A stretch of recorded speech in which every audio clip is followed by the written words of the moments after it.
Dulu waktu pas lagi awal-awal nyanyi suka salah memang tekniknya. Cuman abis kesini-sini ya kayak udah natural. Karena gue kan gak belajar nih bang. Yeah. Jadi gue otodidak aja. Kalau suruh ngejelasin gimana caranya gue bingung.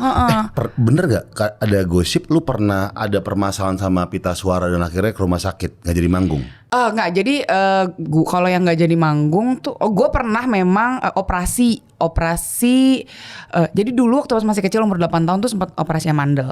Terus kayaknya bekasnya itu tuh karena mungkin sering dipakai, jadi bekas operasinya tuh kayak kebuka, jadi bolong. Itu gue pernah ngomong itu tuh pas lagi sama Daniel dari Mananto pas di MTV itu gue cerita. Serius lo, tenggorokan lu bolong sampai sekarang sebenarnya. Masa gue buka kan nggak mungkin ya. Sekarang bolong? Bolong. Berarti bukan nyanyi pita suara ya. Nggak bisa Bukan pita kenceng? suara, bukan pita suara. Oh, bukan pita suara. Bukan. Jadi kalau misalnya di tenggorokan tuh ada yang kayak laring gitu tuh. Nah, di situ bolong tuh.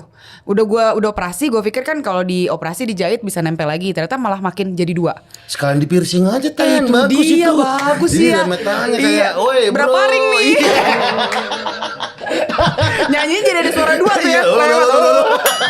jadi ada vibra lewat metal. Tapi kalau kencang sekarang masih bisa. Masih bisa.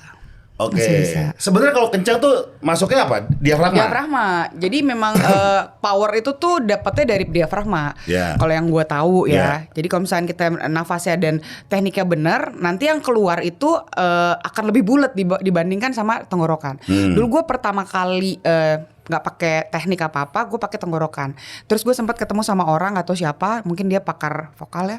Pas lagi nonton gue manggung, lo kalau gini terus suara lo habis, dia bilang kayak gitu. Akhirnya gue belajar sama Dodi Katamsi. Oh, El Pamas. Iya, jadi gue belajar sama dia, dikasih tau teknik yang benernya. Sini. Iya lagi. Powernya gede banget, buset deh. Iya. Pengen ngatain tapi gak boleh itu orang tua Iya. lah. Jadi memang beliau tuh luar biasa banget, Masya Allah. Guru banget gitu. Iya. Jadi yang gue tahu pokoknya kalau kita nafas lewat perut, maksudnya bukan ya antara dada sama perut tuh diafragma, itu keluar jadi lebih bulat dan lebih powerful. Jadi tekanannya itu justru dari perut. MC itu penting banget. Iya, pakai diafragma. benar. Karena kalau misalnya sampai salah, kita kan menggunakan suara ya, itu abis selesai. Iya. Gitu. Dulu gue tuh sering pakai suara sini, akhirnya gue kok puyeng-puyeng ya. Oh, belajar pas siaran gue baru tahu. Ternyata tuh ada suara, kadang-kadang pakai suara perut, kadang-kadang pakai Suara diafragma. hati. Bukan. Kadang-kadang pakai suara rakyat.